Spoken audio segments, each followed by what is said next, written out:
इस सीरीज में हमने यूपी पुलिस कांस्टेबल के प्रीवियस ईयर क्वेश्चंस लिए हैं जो आपके लिए काफ़ी ज़्यादा इंपॉर्टेंट है। तो इस सीरीज को आपको पूरा देखना है। तो आओ स्टार्ट करते हैं अपने पहले क्वेश्चन के साथ। हमारा पहला क्वेश्चन है वेन डायग्राम का क्वेश्चन है। आपसे पूछा गया है गाय पशु तथा बकरी के बीच सही संबंध स्थापित करता है। तो देखिए गाय और बकरी ये दोनों अलग अलग हैं लेकिन हैं तो दोनों पशु ही। तो गाय और बकरी ये दोनों अलग अलग हैं लेकिन ये दोनों के दोनों क्या हैं, पशु हैं। तो राइट आंसर हो गया हमारा ऑप्शन नंबर ए। ठीक है, देखते हैं अपना अगला क्वेश्चन। क्वेश्चन कह रहा है सैम की स्थिति कक्षा में ऊपर से 9वां तथा नीचे से 38वां है, तो बताओ कक्षा में कुल कितने विद्यार्थी हैं।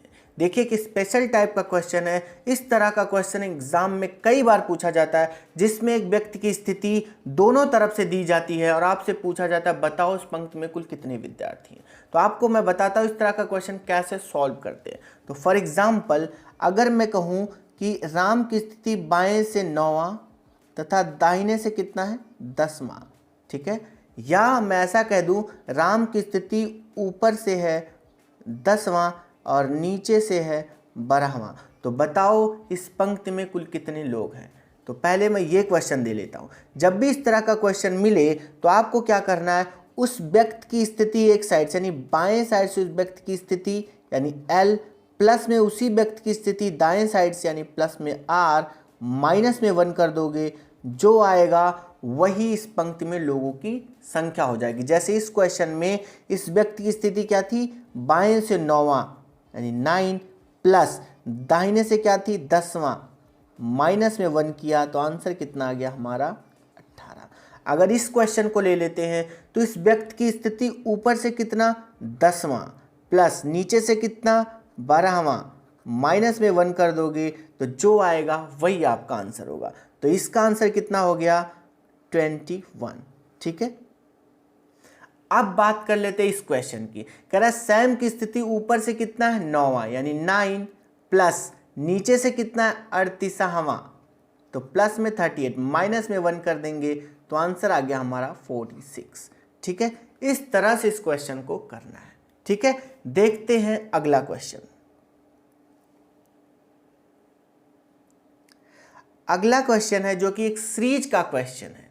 देखिए जब भी इस तरह का क्वेश्चन आपको मिले तो आपको क्या करना है, इसको काउंट करना है सीरीज को कि कितने नंबर इसमें दिए गए हैं, कितने अंक इसमें दिए गए हैं। तो देखिए 1 2 3 4 5 6 7 8 9 10 11 12 13 14 15 16, इसमें 16 आपको लेटर दिए गए हैं। ठीक है, तो आपको क्या करना है, इस 16 को 2 पार्ट में तोड़ना है यानी 8 8 के 2 ग्रुप आप बना दो। तो 1 2 3 4 5 6 7 8 8 8 के 2 ग्रुप बना दो। अब इसको फिल करने की कोशिश करो। देखो यहाँ पे A है, यहाँ पे एक स्पेस खाली है तो यहाँ पे मैं A भर दिया। यहाँ पे 2 बार C है तो 2 बार C है यानी सीरीज सही चल रहा है। यहाँ पे एक स्पेस खाली है लेकिन यहाँ पे B है तो हमने यहाँ पे B भरा। तो जैसे B भरा हमने पता चल गया 2B यहाँ पे हो गया, 2B यहाँ पे। इसके बाद क्या यहाँ पे C, यहाँ पे भी C है। ठीक है, इसके बाद यहाँ C है लेकिन यहाँ C खाली है तो यहाँ हमने C भर दिया। इसके बाद क्या आता है A, यहाँ पे एक स्पेस खाली, यहाँ हमने A भर दिया। आंसर क्या हो गया हमारा B C A A। तो आंसर हो गया हमारा B C A A। कौन सा ऑप्शन है, B। इस तरह से आपको इस क्वेश्चन को करना है। देखते हैं अपना अगला क्वेश्चन। ये अगला क्वेश्चन हमारा मिसिंग नंबर का है। ठीक है, जब भी इस तरह का क्वेश्चन आपको मिले तो आपको देखना है कि इसको कैसे सॉल्व करते हैं। इसमें कुछ ना कुछ आपका एक कॉन्सेप्ट छुपा होता है, उसको आपको ढूंढना होता है। देखिए यहाँ पे एक नंबर मिस है, इसको आपको ढूंढना है। देखिए 9 के बाद क्या है हमारा 12, 9 के बाद हुआ 12 यानी 3 यहाँ पे बढ़ा है, 12 के बाद क्या आया 18 यानी 6 बढ़ा है, 18 के बाद यहाँ क्या आएगा, तो अब यहाँ देख रहे हैं 3 के बाद क्या आया 6 यानी 3 का 2 गुना हुआ। ठीक है, तो अगर हम 6 का 2 गुना कर दें यानी 12, समझ आ रहा है। तो अगर हम 12 को यहाँ पे जोड़ें तो क्या होगा 8 2 10 0 1 1 2 1 3, यहाँ हमारा 30 हो गया। ठीक है, तो क्या यहाँ पे 30 भरा जाएगा? ये वेरीफाई करने के लिए हम देखेंगे कि या इसके बाद जो अंक है वो जोड़ने पे 54 आ रहा है कि नहीं। जैसे 3 के बाद क्या है 6, 6 के बाद आया 12, तो 12 के बाद क्या आएगा 24, ठीक है। यानी यहाँ पे तो लिखा जाएगा 24। तो क्या इन दोनों को जोड़ने पे 54 बन रहा है? बिल्कुल बना। देखिए 24 + 30 54 बन रहा है, यानी राइट आंसर क्या हो गया हमारा 30, ठीक है। इस तरह से आपको इसको करना है। अगला क्वेश्चन देखते हैं। अगला क्वेश्चन हमारा मैट्रिक्स का है। ये कई बार एग्जाम में पूछा जाता है, तो जब भी इस तरह का आपको क्वेश्चन मिले तो आपको ऑप्शन की सहायता से इस क्वेश्चन को सॉल्व करना है, ठीक है। ऑप्शन की सहायता से आपसे पूछा गया है कि इस शब्द के लिए कोड बताओ, ठीक है। तो आप ऑप्शन पकड़ लो। पहला ऑप्शन मैं पकड़ता हूँ 4 0। देखिए 4 यहाँ है, 0 यहाँ है, तो इसके नीचे क्या आ रहा है? 4 0 के नीचे D आ रहा है, तो D है, ठीक है, ओके। 9 5, 9 यहाँ है, 5 यहाँ है, तो इसके नीचे क्या आ रहा है? E आ रहा है, ठीक है, E है यहाँ पे, ओके। 1 4, 1 यहाँ है, 4 यहाँ है, B पूछ रहा है, ओके। इसके बाद क्या 5 9, 5 यहाँ है, 9 यहाँ E। देखिए ये E यहाँ पे है नहीं, R है, तो ये ऑप्शन तो गलत हो गया। सेकंड ऑप्शन चेक करते हैं 2 2। देखिए 2 2 D आ रहा है, ओके। 5 9, 5 यहाँ 9 E आ रहा है, ओके। 4 2 U आ रहा है, यहाँ पे U तो है नहीं, बी ऑप्शन भी गलत। सी चेक कर लेते हैं 4 0 D हो गया, ओके। 9 5 E हो गया, ओके। 1 4 B हो गया, ओके। 5 8 R हो गया, ओके। 3 4 I हो गया, ठीक है। देखिए यहाँ पे I है, यहाँ पे I हो गया, ओके। 6 9 S हो गया, यहाँ पे भी ऐसे, यानी राइट आंसर क्या हो गया हमारा सी, ठीक है। इस तरह से आपको ये क्वेश्चन करना है। देखते हैं अपना अगला क्वेश्चन।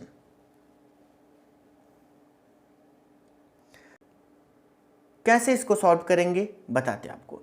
देखिए यहाँ पे ए है, ए के बाद क्या आया बी, ओके, यानी +1 हुआ। जेड है, जेड के बाद क्या आया वाई, -1 हुआ। सी है, सी के बाद क्या आया डी, यानी +1 हुआ, ओके। एक्स के बाद क्या आया हमारा W, यानी -1 हुआ, ठीक है। सेम इसी तरीके से हमें इसको कर देना है। H के बाद क्या आएगा +1 करेंगे तो I, ठीक है। Q को -1 करेंगे तो क्या आएगा हमारा P, क्लियर है। J को +1 करेंगे तो क्या आएगा हमारा K, और O को -1 करेंगे तो हमारा क्या आएगा N, ठीक है। तो हमारा आंसर क्या हो गया IPKN, कौन सा ऑप्शन हो गया सी। इस तरह से आपको करना है, यानी जो रिलेशन आपको इन दोनों में होता है वही रिलेशन इसमें भी आपको फाइंड आउट करना होता है, ठीक है। देखते हैं अगला क्वेश्चन।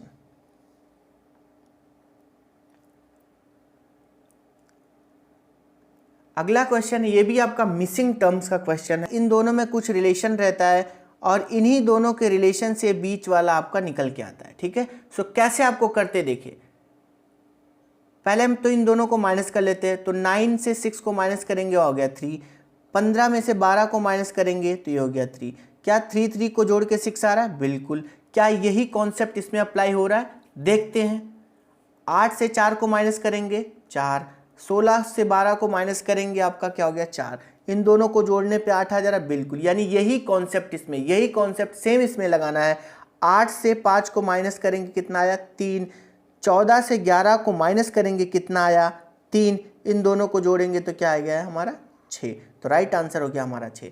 इस तरह से आपको इस टाइप के क्वेश्चन को करना है, ठीक है। अगला क्वेश्चन देखते हैं।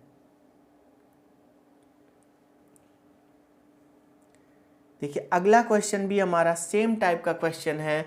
इसमें भी आपको एक मिसिंग टर्म्स आपको बताना है।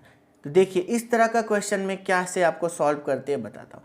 जैसे आपके सामने आया 1 2 6, सो आपको स्क्वायर और क्यूब बिल्कुल ध्यान में रखना है। जैसे आपके सामने आया 1 2 6, आपको पता चल गया ये 5 के क्यूब के आसपास का नंबर है, 5 के क्यूब के आसपास का नंबर है। 5 का क्यूब प्लस में 1 करेंगे तो हमारा कितना आता है 126, ठीक है। अगर हम 24 की बात करें तो ये 5 के स्क्वायर के आसपास का नंबर है। देखिए 5 का स्क्वायर माइनस में 1 करेंगे तो 24 आएगा, ठीक है। सेम टाइप का कॉन्सेप्ट इसमें लगाते हैं। 48 7 का स्क्वायर माइनस में 1 करेंगे तो आएगा हमारा 48। देखिए जैसे यहाँ पे 5 का स्क्वायर माइनस 1 किया था 24, इसके बाद हमने क्या किया था 5 का क्यूब प्लस में 1। सेम टाइप में आपका 7 का स्क्वायर माइनस में 1 ये है, तो इसके बाद हम क्या करेंगे 7 का क्यूब प्लस में 1। तो 7 का क्यूब कितना होता है 343, प्लस में 1 कर देंगे तो आंसर क्या हो गया हमारा 344। इस तरह से आपको इस क्वेश्चन को करना है। अगला क्वेश्चन देखते हैं। मिसिंग टर्म का ये क्वेश्चन है, देखते हैं इस क्वेश्चन को कैसे सॉल्व करते हैं। यहाँ पे है 25, यहाँ पे 8, यहाँ पे 3। तो हमें देखते ही पता चल रहा है कि अगर हम 8 और 3 का मल्टीप्लाई कर दें तो 8 मल्टीप्लाइड बाई 3 प्लस में 1 करें तो हमारा कितना बन जा रहा है 25। ठीक है, क्या सेम टाइप का कॉन्सेप्ट इसमें अप्लाई हो रहा है? देखिए 3 गुणे में 4 प्लस में 1 13 आ जा रहा है, बिल्कुल। यहाँ पे देखिए 5 गुणे में 4 प्लस में 1 आ जा रहा है 21। तो सेम कॉन्सेप्ट यहाँ पे आपको लगा देना। तो 7 गुणे में 8 प्लस में 1, तो 7 गुणे में 8 56 प्लस में 1 कितना आ गया हमारा 57। तो राइट आंसर क्या हो गया हमारा 57। इस तरह से आपको करना है। अगला क्वेश्चन देखते हैं।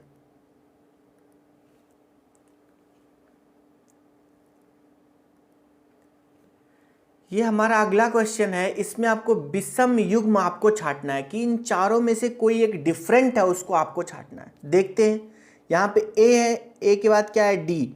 ठीक है, ए होता है 1 नंबर पे, डी होता है 4 यानी +3 हुआ यहाँ पे। डी के बाद आया जी यानी इसमें भी +3 हुआ। इसमें देख लेते, एच के बाद के आया यानी +3 हुआ, के के बाद एन आया +3 हुआ, ओ के बाद आर आया है +3, आर के बाद यू आया +3। यहाँ के देखिए बी के बाद डी आया +2 हुआ, डी के बाद एफ आया +2 हुआ। देखिए ये तीनों के तीनों सेम टाइप के हैं, डिफरेंट कौन है ये? तो राइट आंसर क्या हो गया हमारा डी। इस तरह से आपको करना। अगला क्वेश्चन देखते हैं। 29 लड़कों की एक पंक्ति में अगर रोहित का स्थान बाएं तरफ से 19वां है। देखिए एक कोई पंक्ति है, इसमें टोटल लड़के कितने हैं जी 29 है, समझ आ रहा है। अब रोहित का स्थान बाएं तरफ से 19वां है, यानी इस साइड से रोहित ना 19वें नंबर पे आता है। ठीक है, ये आपको याद रखना।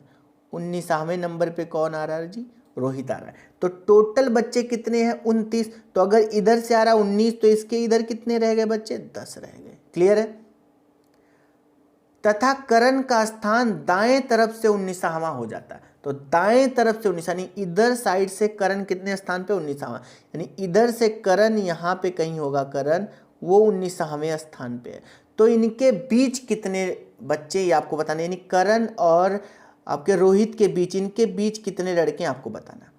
तो आप मुझे बताइए, अगर इधर से करण 19वें स्थान पे है, यानी करण के इधर कुल टोटल कितने बच्चे होंगे 18 बच्चे होंगे। तो यहाँ तक तो हैं 10, तो इसके इधर कितने होने चाहिए 8 होने चाहिए। तो एक तो रोहित ये हो गया, यानी 10 और एक रोहित 11 ये हो गए इधर, रोहित के इधर, रोहित को मिला के कितना हो गया 11। तो टोटल है 18। अगर 18 से 11 माइनस कर दें तो हमारे पास कितने बच रहे हैं 7। तो रोहित और करण के बीच कितने हैं बच्चे 7 हैं। क्लियर है। अगला क्वेश्चन देखते हैं।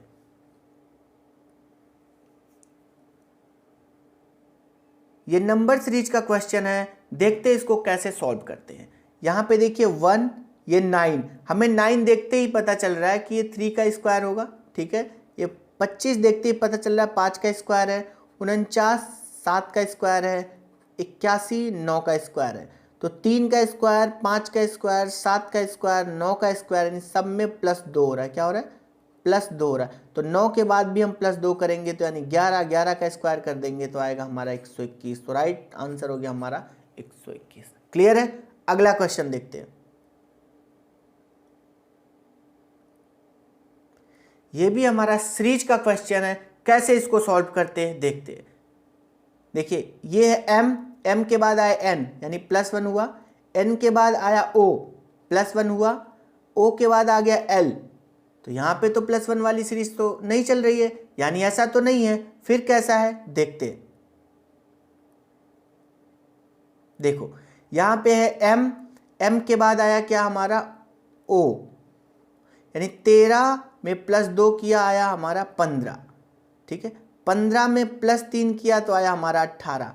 18 में प्लस ये कितना है v है, तो 18 में क्या किया हमने +4 किया, तो तो आया हमारा बी, यानी ये सीरीज इस तरह से चल रही है। तो ये क्या है, एन, एन के बाद आया एल यानी -2 हुआ, एल के बाद आया आई यानी -3 हुआ, आई के बाद क्या करेंगे अब हम -4 करेंगे, तो आई कितना होता है 9, 9 में से 4 करेंगे माइनस, तो कितना आएगा हमारा 5, और 5 क्या होता है हमारा ई, तो राइट आंसर हो गया हमारा ई। ठीक है, इस तरह के क्वेश्चन जब भी आप कर पाओगे जब आपको इन लेटर्स की प्लेस वैल्यू पता होगी। क्या पता होगी, प्लेस वैल्यू अगर आपको पता है तो आप आसानी से कर पाओगे। तो ये आपके दिमाग में याद होना चाहिए बिल्कुल कि ए हमारा 1 नंबर पे आता है, बी 2 नंबर पे आता है, सी 3 नंबर पे आता है। इस तरह से आपके सारे लेटर की प्लेस वैल्यू आपको पता होनी चाहिए। इसके ट्रिक्स भी हैं जो हम आपको अगले वीडियो में बताएंगे। देखते हैं अपना अगला क्वेश्चन।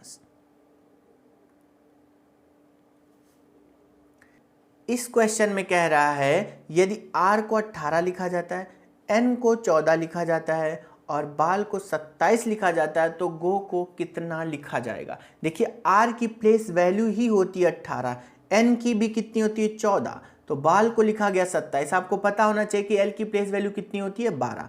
देखिए l की प्लेस वैल्यू हो गई 12, इसकी भी प्लेस वैल्यू हो गई 12, A1 B 2 नंबर पे, तो इन दोनों को अगर जोड़ दे सबको तो कितना है हमारा 27। सेम वे में इसको लिख दें, G कितने नंबर पे आता है 7, O कितने नंबर पे आता है 15, अगर हम इनको जोड़े तो कितना आएगा हमारा 22। तो राइट आंसर क्या हो गया हमारा 22। तो इस तरह के क्वेश्चन आप तभी आसानी से कर पाओगे जब आपको इन लेटर की प्लेस वैल्यू आपको पता होगी। ठीक है, इसके याद करने के लिए बहुत आसान ट्रिक्स होता है जो आपको हम अगले वीडियो में बताएंगे। बढ़ते हैं नेक्स्ट क्वेश्चन पे।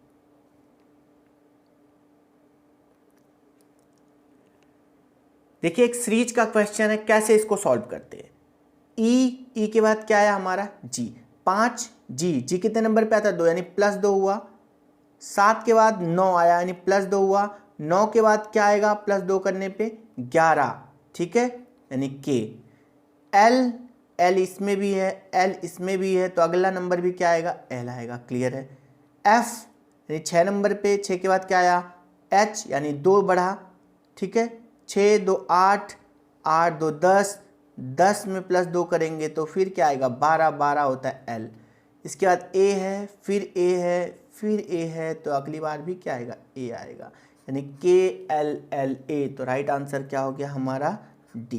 क्लियर है। आपको ये सीरीज पसंद आए तो वीडियो को लाइक करें।